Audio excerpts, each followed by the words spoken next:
Amados, amados del Señor, ¿cuántos saben que este mes hemos estado hablando de adoración, verdad? ¿Sí? Lo sabemos. Adoración, adoración, adoración. El Señor quiere encender la adoración de su pueblo, ¿ok? Yo les conté que todo esto comenzó una tarde que yo, después de una siesta me desperté diciendo, sí, es necesario que todos adoren en espíritu y en verdad. Y mi boca lo decía sin que yo lo razonara. Así que entendí que venía del Señor. Eso me ha ocurrido unas cuantas veces. Y sé que cuando eso ocurre, cuando Dios habla, es porque Dios quiere activar algo en sus hijos. ¿Ok? Dios quiere hacer algo con su pueblo. Nosotros somos la mano de Dios en la tierra. Sí lo saben, ¿verdad? ¿Sí? El Señor, todo lo que hace en la tierra lo hace a través de los hombres. De hecho, la salvación vino a través de un hombre que era Dios en sí mismo también, que es nuestro Señor Jesús. Como lo leía esta mañana aquí Irene, ¿verdad? Vimos que Él, aún para la salvación, tuvo que proveerse de un cuerpo humano, de un hombre. Y todo lo que el Señor quiere hacer en la tierra es a través de nosotros. Y quiero decirles algo. Hay un hombre que es David, y lo pongo a él siempre por ejemplo, porque después del Señor Jesús, el nombre de David es el más nombrado en toda la Biblia. ¿Sí lo sabían? Primero Jehová, después Jesús como tal, el nombre, y el tercer nombre más nombrado después de Jesús es David. Porque a David se le cita no solamente mientras se narra la historia de su vida, sino que se le cita en casi todos los libros después de él, hablando del reinado del Mesías, que vendría de David. Y fulanito, hijo de David, y no sé quién, hijo de David. Y siempre hablaba de la descendencia de David, de la promesa hecha a David, y David para allá y David para acá. Cuando yo estudié la historia de David, al principio me inspiró muchísimo, ¿ok? Para mí fue como cuando leí a los 18 años la historia del Señor Jesús. Yo leí la historia del Señor Jesús y me maravilló. Creí a través de la Biblia. Yo creí que Jesús existía a través de la Biblia, porque antes de eso yo me declaraba ateo. Alguien me retó a leer la Biblia, me impulsó a leer la Biblia, y yo lo leí y creí en Jesús. Y mientras leía lloraba, reía, me maravillaba de las cosas que hacía y creí. ¿Cómo una letra puede hacerte creer en algo en lo que tú firmemente decías que no existía? No es la letra, es el espíritu de la letra. Es el espíritu del que está allí escrito, de lo que está allí escrito. El que inspiró esa escritura está vivo. Y cuando yo llegué al Señor, y siempre les pongo mi historia, por ejemplo, porque es la que más conozco, ¿no? Y yo siempre les digo que el Señor tiene que ser significativo en nuestra vida. Tiene que serlo. Nuestra vida en Él tiene que ser diferente a como era y diferente a las de los demás. Porque nuestra vida tiene que estar guiada por Él, impulsada por Él, ¿verdad? Y nuestro hablar tiene que ser según Él habla, y nuestro pensamiento tiene que ser según sus pensamientos. Y esto es el mayor reto que tiene cualquier hombre sobre la faz de la tierra. Así que cuando el Señor dijo, no, sácame a Saúl, porque yo lo desecho. Ya me he provisto de un hombre conforme a mi corazón. ¿Saben qué? Quiero decirles que de esos, 1 en 1,000,000. Y yo espero que aquí haya más de uno. Que de esos 1 en 1,000,000. Porque para que tú puedas vivir según la voluntad de Dios, tú tienes que rendirle tu voluntad a Dios. Y todos tenemos muchos sueños y el mundo nos ha enseñado a tener muchos sueños, ¿sabes? Tienes que estudiar, desde pequeñito tienes que estudiar, tienes que graduarte, porque el que no se gradúa, el que no tiene un título, no es nadie, le decían algunos por allí, ¿verdad? A mí no me decían así, pero mi papá siempre decía, es importante estudiar. No podía decirme que el que no tiene un título no es nadie, porque él mismo no lo tenía. Y él era alguien. Eso no hace más o menos a nadie. Pero comprendían de alguna manera que era una herramienta para surgir y avanzar en la vida. Así que desde pequeñitos nos inculcaron esta idea de conquistar el mundo a través de las reglas del mundo. Y nos enseñaron a tener sueños, ¿verdad? Entonces cuando llegamos a la edad, a cierta edad, y lo que nuestros ojos comen, ¿verdad? Autos, belleza, lujo, nos impulsan a querer muchas cosas de este mundo. Pero cuando llegamos al Señor y nos damos cuenta de que Él pide que le rindamos nuestra voluntad, viene la gran batalla y el gran choque. Tu peor enemigo no es Satanás, aunque es nuestro mayor enemigo en las regiones celestes. Nuestro peor enemigo es nuestro ego. Nosotros mismos somos nuestro peor enemigo. Y nuestro peor enemigo incluso para las cosas que queremos. Somos nuestro peor enemigo.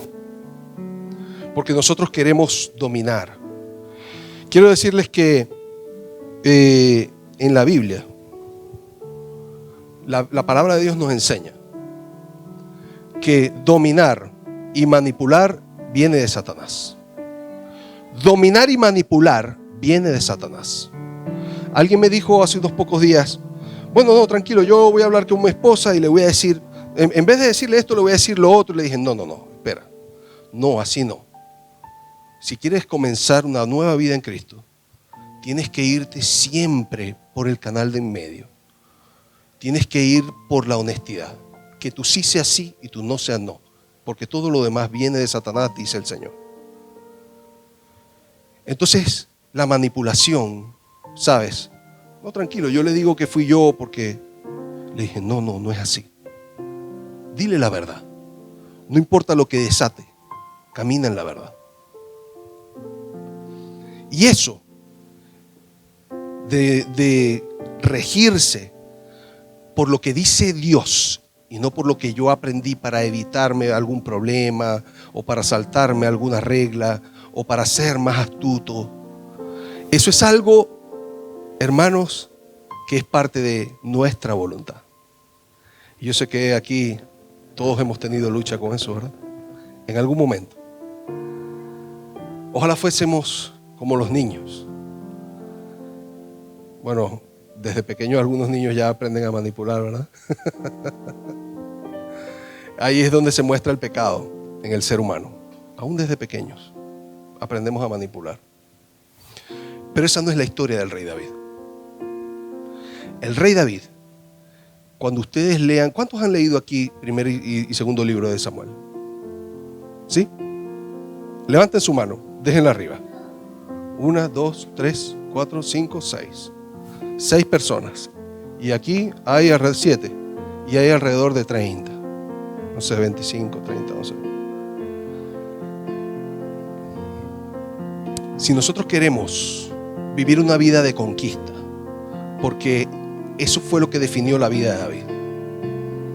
David, el Señor lo tomó y dijo, este es varón conforme a mi voluntad. Y ahorita vamos a leer parte del capítulo 16 y el capítulo 17 del primer libro de Samuel, donde aparece David por primera vez en la escena. Y vamos a ver varios detalles de por qué el Señor dice, varón conforme a mi corazón. Porque yo estoy seguro, amados, que usted llegó a Cristo y recibió al Señor y lo quiere hacer el centro de su vida. Pero también quiere seguir teniendo sueños, ¿verdad que sí? Nadie quiere renunciar a sueños, ¿o no? Es importante tener sueños, tener anhelos, ¿ok? Y trabajar por ellos. ¿Sí o no? ¿Sí? ¿Cuántos tienen sueños aquí? Sí. Es importante que esos sueños sean los sueños del Señor para tu vida. Vamos directamente a la palabra. Primer libro de Samuel. Samuel 1:16. Primer libro de Samuel 1. O sea, primer libro de Samuel, capítulo 16. Hasta ese capítulo no se habla de David. 15 capítulos pasan sin que se hable de David. Narrando la historia, primero de la mamá de Samuel, segundo Samuel, y después el rey Saúl, que fue el primer rey de Israel, a quien Dios por fin termina desechando. Comenzó bien, era humilde. Cuando lo quisieron nombrar rey, él se escondió detrás de una carreta, se escondió. Ya lo habían ungido y todo, pero cuando ya lo querían hacer en público, Saúl se escondió porque Saúl era tímido. Al fin lo nombran rey, el Señor viene sobre él y Saúl saca valentía de donde no tenía. Porque nuestra valentía no debe estar basada en nuestra confianza en nosotros mismos, como decía mi esposa, sino en el poder del Espíritu Santo, que puede obrar a favor nuestro. Saúl hizo eso sin saber. Y yo les voy a decir algo. Muchos aquí han tenido un derramamiento del Espíritu en su vida quizá, pero por no reconocerlo, se ha desvanecido. Porque el Espíritu está donde lo aman. El Espíritu está donde lo honran. El Espíritu está donde lo anhelan. Donde le hacen un espacio. Donde le hacen una habitación cómoda. Donde no, el Espíritu se apaga, se va. No se apaga Él porque Él es Dios, Él no se apaga jamás. Se apaga dentro de la persona. David recibe el Espíritu, viene sobre él y él hasta profetiza. Wow, un muchacho que no era nadie de pronto profetiza y va a la guerra y empieza a ganar batallas, pero con el tiempo se desvía y termina desobedeciendo a tal punto que ofreció un sacrificio sin que Dios se lo hubiese concedido a él hacerlo. No sé si lo sabe, pero no cualquiera puede ministrar a otros en el nombre del Señor, sino a quienes Dios ha llamado. A quienes Dios ha llamado. Usted puede orar por quien usted quiera, usted no necesita una aprobación para eso. ¿Ok? Usted puede predicarle, dar testimonio a quien usted quiera, pero ya cuando hablamos de ministerio, de encargarse de otros hermanos, de crear una congregación y de todo eso, yo cometí la torpeza siendo nuevo creyente de creer que eso era nada más comprar unos altavoces y tener un salón y fue un desastre total. No llegué ni al primer servicio, hermano. ¿Sí? El salón se me empezó a llenar de termitas y yo decía, pero bueno, ¿y aquí qué está pasando? Y empezó a llover y caía la lluvia dentro del local y yo decía, no puede ser esto. Karina no estaba, dice, yo no estaba por ahí, por si acaso. No, ella todavía no era mi novia.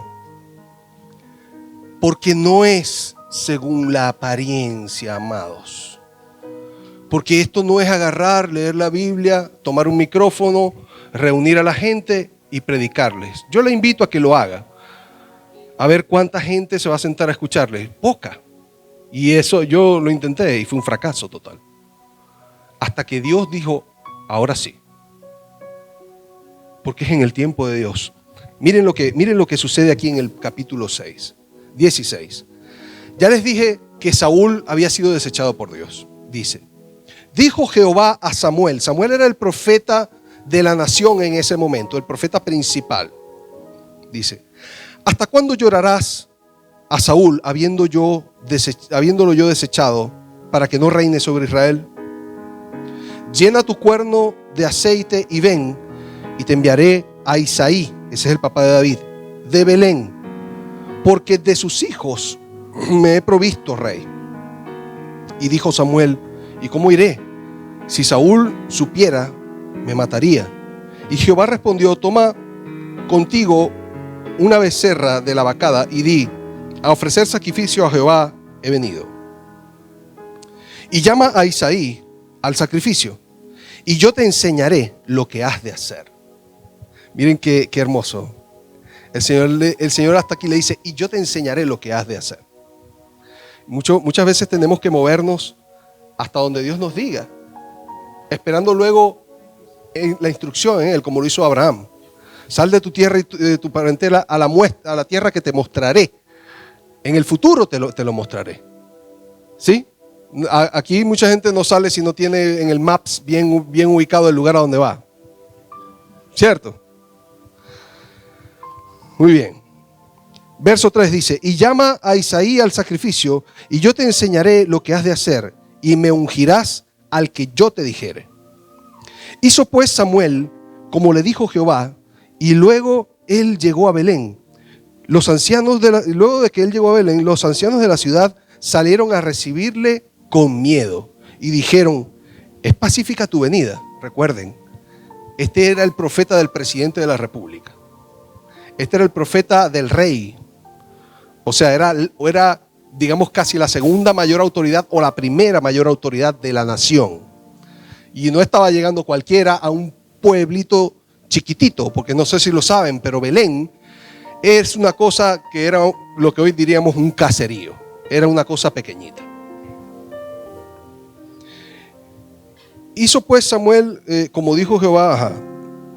Y él respondió: sí, vengo a ofrecer sacrificio a Jehová. Santifíquense y vengan conmigo al sacrificio. O sea, a los que le habló, a los ancianos de la ciudad, eran poquitos. Cuando dijo: vengan conmigo al sacrificio, allí venía Isaí, el papá de David. Y santificando él a Isaí y a sus hijos, los llamó al sacrificio. Y aconteció que cuando ellos vinieron, él vio, hablando de Samuel, él vio a Eliab. Y dijo dentro de sí: te voy a poner por ejemplo, Alejandro, aunque no eres Eliab, levántate. Y dijo: esto no eres tú, ¿no? Solamente te estoy poniendo porque eres alto y guapo. De cierto, delante de Jehová estás ungido. Este debe ser. Y Jehová respondió a Samuel: no mires su parecer, ni a lo grande de su estatura, porque este no eres tú, yo lo desecho. Siéntate, hermano. Gracias. Y nosotros muchas veces vemos así. Vemos por la apariencia. Dice: este que te parece a ti rey, ese no es. Porque Jehová no mira lo que mira el hombre, pues el hombre mira lo que está delante de sus ojos, pero Jehová mira ¿qué? Aleluya. Por eso vengo hablándoles de adoración, porque la adoración es algo que nace, brota del corazón. La adoración es algo que tú puedes hacer sentado, orando, y empiezas a sentir en tu corazón un anhelo por Dios, o acostado, o de rodillas, o cantando, pero es algo que nace del corazón. Entonces llamó Isaí a Abinadab, este era el segundo hijo, y lo pasó delante de Samuel. Fíjense, cuando le dice Samuel a Isaí que le empiece a llamar a sus hijos porque iba a ungir uno de ellos, al primero que llamó fue el primogénito, evidentemente. Guapo, alto, fuerte, hombre de batalla. Y Samuel dijo: este debe ser seguro. Ese no es, yo lo desecho. Bueno, entonces si no debe ser él, debe ser Abinadab. Debe ser. Y trae entonces al segundo llamado Abinadab. Y lo hizo pasar delante de Samuel, el cual dijo: tampoco a este ha escogido Jehová. Hizo luego pasar a Sama, eso no es una chica, es un varón. Y él dijo: tampoco a este ha elegido Jehová. E hizo pasar Isaí a 7 hijos suyos delante de Samuel. Pero Samuel dijo a Isaí: Jehová no ha elegido a estos. Isaí decía, pero ¿cómo no si estos son mis hijos? Entonces dijo Samuel a Isaí, ¿son estos todos tus hijos? Y él respondió, queda aún el menor, pero él es el que alimenta las ovejas. Y dijo Samuel a Isaí, envía a buscarlo, porque no nos sentaremos a la mesa hasta que él venga. Envió pues por él e hizo entrar, y era rubio, hermoso de ojos y de buen parecer. Entonces Jehová dijo, levántate y úngelo, porque este es. Menospreciado por su padre, escondido entre las ovejas, escondido a la vista de todos, ante los ojos de los hombres, un menospreciado, un pastorcito de ovejas, el menor de entre ocho hermanos. Saben que la herencia era de menor, o sea, que si era por heredar un trono, imagínate, el octavo entre sus hermanos. Y Samuel tomó el cuerno de aceite y lo ungió en medio de sus hermanos, y desde aquel día en adelante el Espíritu de Jehová vino sobre David. Se levantó luego Samuel y se devolvió a Rama. Entonces fíjense que en el verso siguiente dice, el Espíritu de Jehová se apartó de Saúl y le atormentaba un espíritu malo de parte de Jehová, porque este hombre deshonró a Dios. Tuvo más temor de los hombres que de Dios. Eso es otra historia. Lo que sigue luego es que David es sacado de entre las ovejas y es llevado al palacio a tocarle al rey, porque él sabía tocar bien el arpa. ¿Y ustedes saben por qué él sabía tocar bien el arpa? Porque él adoraba a Dios. Y cuando él tocaba el arpa, el demonio que atormentaba a Saúl se iba. Entonces diremos, wow, ya el Señor lo presentó en el palacio listo. Otra vez allá a las ovejas, porque el rey Saúl se tenía que ir a la guerra, y se va a la guerra. Y otra vez David, bien obediente, se va a cuidar las ovejitas de su papá, porque esto no es del que corre ni del que quiere, sino de quien Dios tiene misericordia. Y no es en el tiempo en el que nosotros queremos, sino en el tiempo en el que Dios lo ha previsto. Amén. Viene el verso 17, viene el capítulo 17, perdón. ¿Cómo dice allí el enunciado? David mata a Goliat. Y ya sabemos lo que viene, ¿verdad?